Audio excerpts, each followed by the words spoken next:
अरमान से अलग होने के बाद अबीरा अरमान की चीज़ों से बात कर रही है और जिस कोर्ट ने उसकी एक बार हेल्प करी थी वो उसी कोर्ट को गले लगाकर उससे बात कर रही है। तभी अरमान यहाँ गलती से अबीरा को कॉल कर देता है क्योंकि वो क्लाइंट से बात करता है। तो अबीरा सोचती है कि अरमान ने उसे कॉल करा, इसलिए वो बहुत खुश हो जाती है। तभी अगले पल अरमान कह देता है कि डाइवोर्स पेपर वो कोर्ट में जल्दी ही सबमिट कर दें। तो इधर कियारा आती है गोयनका फैमिली में और वहाँ आकर किसी को कुछ देती हैं और कहती है कि वो अबीर को दे दे। देखते हैं कि चारू कियारा का एक गिफ्ट तो घर में प्रॉब्लम्स लाता है या फिर सॉल्यूशन। तो इधर अबीरा की प्रॉब्लम्स के सॉल्यूशन के लिए अबीर और रूही उसे एक गार्डन में लेकर आते हैं, जहाँ पर वो सिर्फ अरमान की ही बातें करती हैं और बार बार रूही से पूछती है कि वो कैसा है, ठीक से खा रहा है, सो रहा है, पी रहा है ना, क्योंकि वो जब टेंशन में होता है वो किसी भी चीज़ पर ध्यान नहीं देता है। तो इधर अबीर और रूही दोनों ही अबीरा की बातों से परेशान होते हैं। तो इधर दादी साहब ने कनेक्शंस यूज़ करती हैं विद्या जी से मिलने के लिए, लेकिन वो किसी से भी मिलने के लिए राज़ी नहीं होती है। तब वो अरमान से कहती है कि उसे ही कुछ करना होगा। वो एक बहुत अच्छा और बहुत बड़ा लॉयर लॉयर है, उसे जल्दी ही विद्या को जेल से बाहर निकालना होगा, वरना वो डिप्रेशन में चली जाएगी। इधर अभी तक वो गिफ्ट पहुंच जाता है और वो जिसने गिफ्ट दिया उससे पूछता है कि ये किसने दिया, तो वो सीधे कहते हैं कि ये भीरा भाभी की ननद ने दिया है। तो इसके दिमाग में सीधा चारू का ख्याल आता है और इसे लगता है कि चारू ने इसे गिफ्ट दिया है। तो यहाँ पर एक नई गलतफहमी और तैयार हो जाती है, हालांकि उसमें लिखा होता है कि वो उसके साथ है।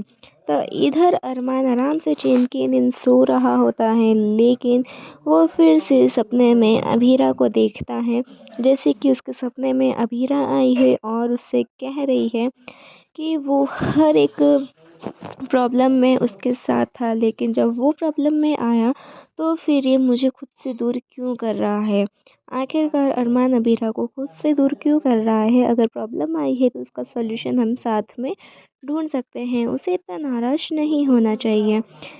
तभी अरमान की आंखें खुल जाती हैं और उसे लगता है कि मुझे ऐसा क्यों लग रहा था कि अबीरा मेरे पास ही थी। तो इधर उठकर अरमान जाता है सीधा जेल में और कहता है कि उसे उसकी माँ से मिलना है, लेकिन वो कहते हैं कि उसकी माँ को किसी से भी नहीं मिलना है। अरमान यहाँ तब परेशान होता है कि वो एक मंदिर की ओर जाने की सोचता है।